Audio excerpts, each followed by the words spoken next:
Hi everybody, this is Judy at Judy in the Kitchen. Today we're talking about apricots, and I have a list of tips and ideas that will hopefully help you out when you're using apricots. The list is long. I've broken it up into 3 parts, and this is part 3. So I've got the link to the other 2 parts below in the description box if you haven't seen them. Hopefully all this will help you out.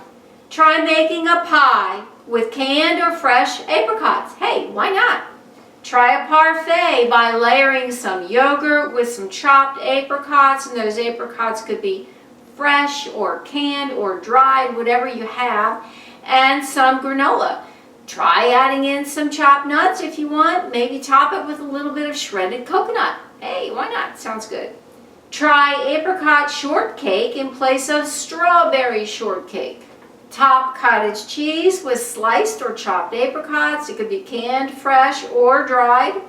For an easy apricot jam, cook some dried apricots in apple juice until they are very tender. You don't need to add any extra sweetener to this. That ought to be sweet enough. Puree them and serve it. Use it as usual. Store the leftovers in a closed container in the refrigerator. Enjoy it when you can. For an easy apricot salsa, combine some chopped fresh or canned apricots with chili peppers, lime juice, chopped onion, and a little cumin. Serve it with chicken or fish. For something different, use sliced fresh apricots on a sandwich in place of sliced tomatoes. For your information, when you're working with a recipe, 1 pound of fresh apricots contains about 8 to 12 whole apricots, or about 2½ cups of sliced apricots.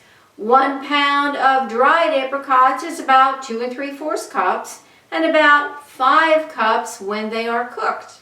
2½ pounds of fresh apricots is about 2 to 3 pints of frozen apricots, or 1 quart when they are canned.